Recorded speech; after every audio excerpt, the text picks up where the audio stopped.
నమస్తే. ప్రస్తుతం మనతో పాటు ఉన్నారు సీనియర్ జర్నలిస్ట్ భరద్వాజ్ గారు. సార్ నమస్తే అండి. నమస్తే. ప్రతిరోజు మనం తమిళ రాజకీయాల గురించి మాట్లాడుకుంటూనే ఉంటున్నాం.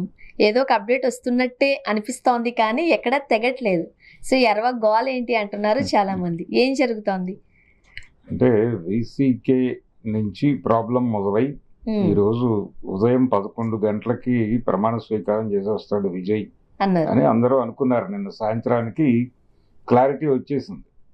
అంటే మ్యాజిక్ ఫిగర్ వచ్చేసింది ఆయనకి. వచ్చేసిన తర్వాత వీసీకే వాళ్ళు మొదట మేము మీకు మద్దతుగా నిలబడతామని చెప్పారు. మళ్ళీ మేము మాట్లాడుకుని విడిగా చెప్తాం అని చెప్పి హోల్డ్ చేశారు వాళ్ళు.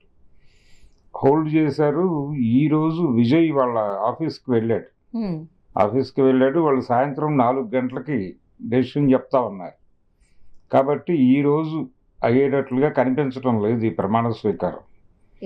డెసిషన్ తీసుకోవడానికి సాయంత్రం అయిపోతుంది కదా సార్. సాయంత్రం 4 గంటలకు చెప్తా ఉన్నారు. అంటే 4 గంటలకి ఆయనకు డెసిషన్ చెబితే ఆ తర్వాత ఈయన మళ్ళీ గవర్నర్ గారికి కమ్యూనికేట్ చేయాలి.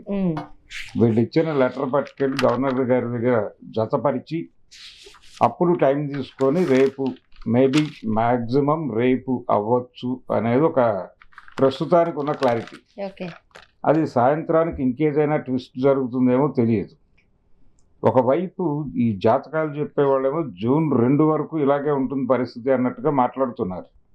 ఒకవేళ వాళ్ళు చెప్పేది నిజమై ఇవన్నీ వాయిదాలు పడుతూ వెళ్తున్నాయా అనేది ఒక డౌట్. ఏదేమైనా కానీ విజయ్కి ఇదేదో ప్రాబ్లంగానే ఉంది. అంటే 108 స్థానాలు 2 చోట్ల పోటీ చేశారు కాబట్టి 107గా తీసుకుందాం ప్రస్తుతానికి. ఓకే, ఇంకొక 11 స్థానాల కోసం ఈ రోజు విజయపడుతున్న అగ్గచాట్లు అన్ని ఇన్ని కావు. మా బోట్ అంటే ఈ జనరేషన్ అంతా చాలా ప్రత్యక్షంగా చూస్తుంది కూడా. ఏంటి ఇలా కూడా జరుగుతాయా రాజకీయాలలో అని. 1-2 సీట్లను కూడా వచ్చిన వాళ్ళను కూడా చాలా బతిమాలుకోవాల్సిన పరిస్థితి. ఈ రోజు వాళ్ళే కింగ్ మేకర్స్ లాగా చూస్తున్నారు. ఈయన ఏం చేశాడంటే అందరికి వాట్సాప్ లో లెటర్లు పంపించాడు. ఇప్పుడు వీసీకే అధ్యక్షుడికి కూడా ఆయన వాట్సాప్ లో లెటర్ పంపించాడు. అలాగే సిపిఐ సిపిఎంలకు కూడా అలాగే పంపాడు. ఇది ఎలా కన్సిడర్ చేస్తాము అన్న మాట వచ్చింది అటు నుంచి. అందుకని ప్రత్యక్షంగా వెళ్ళి కలుస్తున్నారు. ఇప్పుడు కలిస్తే పనులు అవుతున్నాయి. సిపిఐ సిపిఎంలను కలిశాడు, పని అయింది. వాళ్ళు ముందుకు వచ్చారు, లెటర్లు ఇచ్చేశారు. వీసీకేకి తగిన ప్రాధాన్యత ఇవ్వలేదు అనేది కొంత అలక ఉంది అక్కడ కనిపిస్తోంది. అందుకని ఈయన ఇప్పుడు వెళ్ళి వాళ్ళ ఆఫీస్లో కూర్చుని మాట్లాడి వచ్చాడు. కాబట్టి పరిష్కారం అయిపోయే అవకాశం కనిపిస్తోంది. రెండోది వాళ్ళ వైపు నుంచి కొన్ని డిమాండ్లు కూడా కనిపిస్తున్నాయి. ఆ డిమాండ్లు ఏంటంటే, ఒకటి వాళ్ళ పార్టీ అధ్యక్షుడికి ఎంపీగా ఢిల్లీ పంపించాలి అనేది ఒక ప్రతిపాదన. అంటే రాజ్యసభకి కానీ లేదు, రేపు జరగబోయేటువంటి అప్పటిదాకా ఆగే పరిస్థితుల్లో కూడా లేరు వాళ్ళు. రాజ్యసభకి ఏదైనా ప్లేస్మెంట్ ఇవ్వాలి అనేది ఒక అభిప్రాయం ఉంది. దాంతోపాటు ఏదో ఒక మంత్రిత్వ శాఖ కావాలి అని అడుగుతున్నారు వాళ్ళు. పట్టణాభివృద్ధి శాఖ ఇవ్వటానికి మాకు అభ్యంతరం లేదు అని చెప్పారు వీళ్ళు. కీలక పదవులే ఆశిస్తున్నారు సార్ అందరూ. ఆశిస్తున్నారు. అలాగే ఉప ముఖ్యమంత్రి అనేది కూడా ఒక డిమాండ్ ఉంది వీసీకే నుంచి. కనుక ఇవన్నీ సాల్వ్ చేయాల్సినటువంటి అవసరం ఇప్పుడు విజయ్ ముందు ఉంది.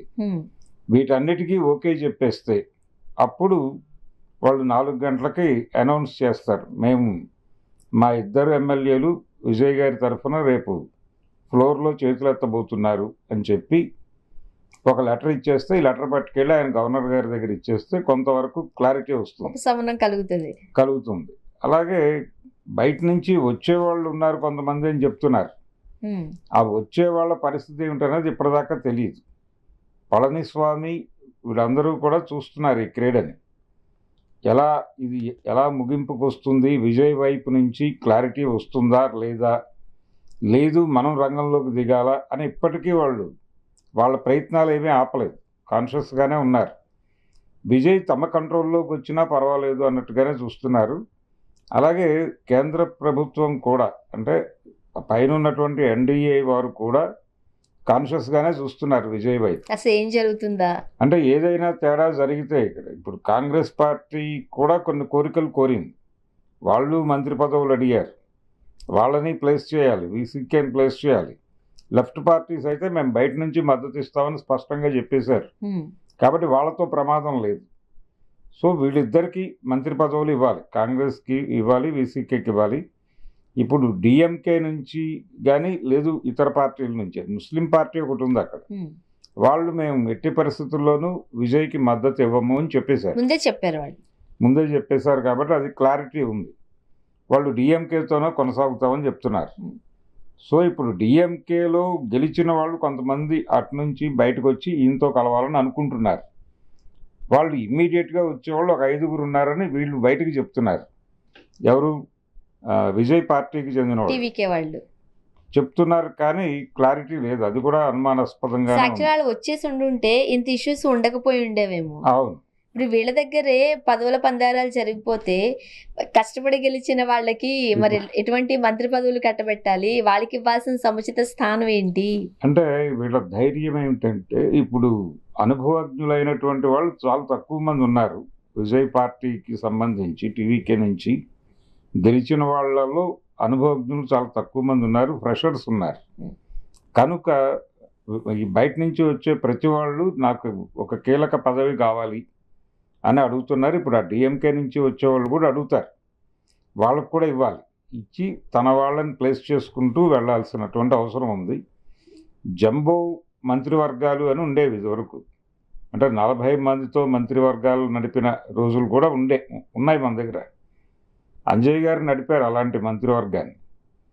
అంటే గెలిచిన 78లో గెలిచిన చాలామంది యంగ్ ఎమ్మెల్యేలందరికీ మంత్రి పదవులు ఇచ్చాడు ఆయన.